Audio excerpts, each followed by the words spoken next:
author of Quantumology, founder of the Quantumology group on Facebook, and quantumology.org and .net. So if you want to look any of those up, then please do. It'd be great to see you there.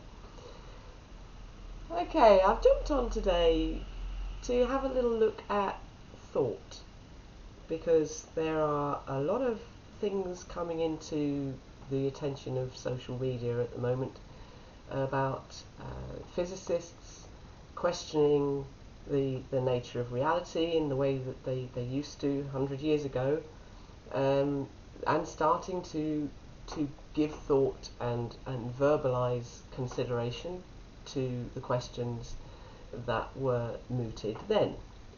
If you go back 100 years into the 1920s, that's where the quantum mechanical expedition started to gain pace, and you can find numerous quotes from Schrödinger, Bohr, Einstein, Planck, all sorts of people who are thinking or were thinking at that time about the kinds of things that are being debated right now.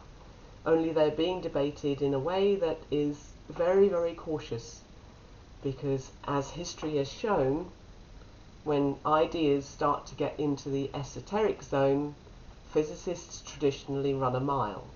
And that's a real shame, because I think that's what's been stopping things going forward over the last 100 years or so. And that's what I'm here to look at today, effectively. So, thought then.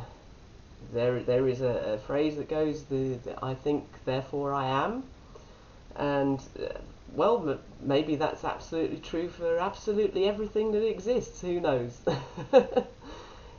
But it's a very powerful thing, is thought. And what I've got here is a little diagram that's slightly reminiscent maybe of the structure of the atom. And you've got thoughts here. Say there are conflicting thoughts. You've got a conflict going on in your mind. So you've got one thought on one track and another track of thought that's kind of arguing with it. The closer you get to the problem, the closer, in atomic words, the closer in the atomic sense to your ground state, the less clear the solution is. You're right in there in the thick of it, and your brain is fuzzy, and you're trying to work it out through the chaos and the mayhem. You can't really see much else. You can't see beyond that fuzz of problematic stuff. When the electron is here at this ground state point around the nucleus of the atom, it shields the other electrons from being able to feel or perceive the force field, the electromagnetic field of the nucleus. So this first electron shell is effectively a force field that stops these other electrons from being able to feel that force as acutely as they otherwise would. So the same could be true of thought, if you think about it. Because the further away you get in your thought track from this central problem, which usually corresponds with time, give it time and things will resolve themselves. Given time, the further away you get in your thought track, the clearer the thing in here becomes. And also, correspondingly, the more energy you have, which is also consistent with the matter in relation to the electron. The further away from the nucleus, the more energy the electron has.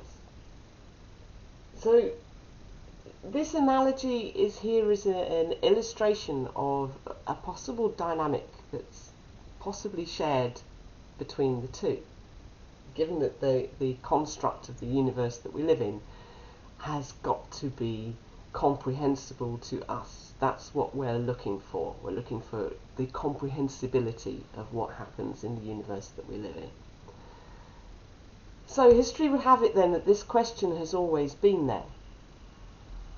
What is going on here? Well, just as there's no graviton being discovered or proved to exist yet, equally there hasn't been a thought on either. But is there a thought on? Could there actually be a bosonic mechanism that corresponds to thought as information? Because essentially that's what we're dealing with here, aren't we? Thoughts are information. They come into our brain from somewhere. We deduce the data in front of us. We whatever it is that we're doing with thought, it's purely and simply information. And according to Stephen Hawking, the information that's coming from a black hole, or is emitted from a black hole, is also under the energy category of cannot be created or destroyed. So it's again, you've got an infinity principle coming in here. Is there a coincidence with that infinity principle? Which brings us to the question of, is there a thought field? There's a 0 point field that is very, very difficult to get at. Some surmise that it doesn't really exist because it's so difficult to get at. But generally the consensus is that it's there, just as all the other forces at work in the universe. The four basic forces are seen to exist. It's just that you can't see the 0 point field in existence. You can't get any detection of its presence. So that's a bit of a problem. But there is also a problem in terms of bias and reality. Because when we think about things in a framework or a construct that we expect to then see evidence of, what we look for is the evidence of that. We're all guilty of it. I'm just as guilty as anybody else. I hold my hands up to that one totally. But it's essentially what you're looking for is for that bias to be challenged. You want the bias to be challenged or confirmed. And if you've got an open mind, you don't mind which way it goes. So if you've got an open mind, you're either going to get the confirmation or you're going to get the challenge. And one way or the other, you're looking for a resolution. But a unified theory is a resolution that can't come about unless you've got a meld of confirmation bias-free thought processes to work with. That seems to be logical to me. This little diagram here represents time, which exists in a torus format. It's not linear at all. The entropy is linear, but time itself isn't. Time works in this toroidal format. If the central point of this is the present that we exist in now, then it stands to reason to me that the present is where particle reality exists. So the wave function, the old wave equation, Schrodinger's cat, all that stuff, there is a point in the wave equation when the particle is formed by collapse of the wave packet. So if time is this torus, which we know it to be, we've also got to consider that you've got past and future time waves, advanced and retarded time waves, coming in at the same time to produce an effect called retrocausality, which essentially is the backwards in time version of the forwards in time format. Now, of most interest in this little bit of information here is that when you have an annihilation system, so you've got two particles coming together,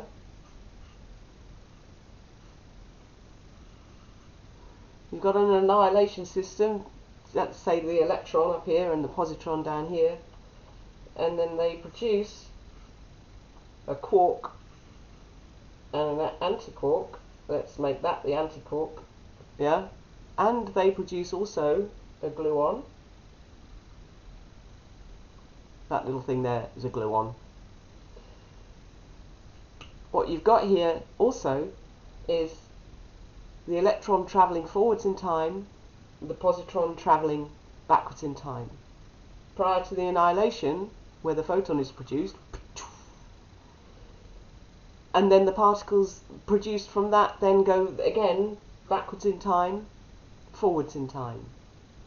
So there's a constant circle of the present where photons seem to be present, amongst other things. Any kind of particle collision will produce a similar kind of diagram. So anything that's coming together to produce something else, to decay into another thing, is working on this time frame format of reversal, reverse time, and traversal. So with this in mind, where do we go with infinity? Because infinity is not a construct, it's a framework that we live with every day. We live with the concept of infinity every day, because this time point, is only ever, if this theory is anything to go by, only ever existing in the present moment, in the now. And the now is immediately gone into the past, to be met by another now coming into the future. And these are the only points in time where I am solid. All the rest of the time I'm just a waveform. I don't have any particle physical presence whatsoever at any other point in time except now. Yeah. So when you're thinking about stuff like this, and you're bringing it into context, and when you're looking at annihilation, wave-particle duality, these concepts here, maybe we could even go into thinking about the symbolism of this. These happen to be just musical notes, but this is also the symbol for the quark. There's maths in music. There are only essentially 8 notes in music, just 8 notes, and yet there seem to be an infinite array of songs produced from those 8 notes. No 2 songs are identical, and that seems to be able to continue infinitely. In classical music, country music, rock music, heavy metal, doesn't matter. Every song appears unique of itself from just 8 notes. So how that corresponds mathematically, I have absolutely no idea, but it sounds kind of familiar. It's got a ring to it that works with this kind of concept and the flow that it has.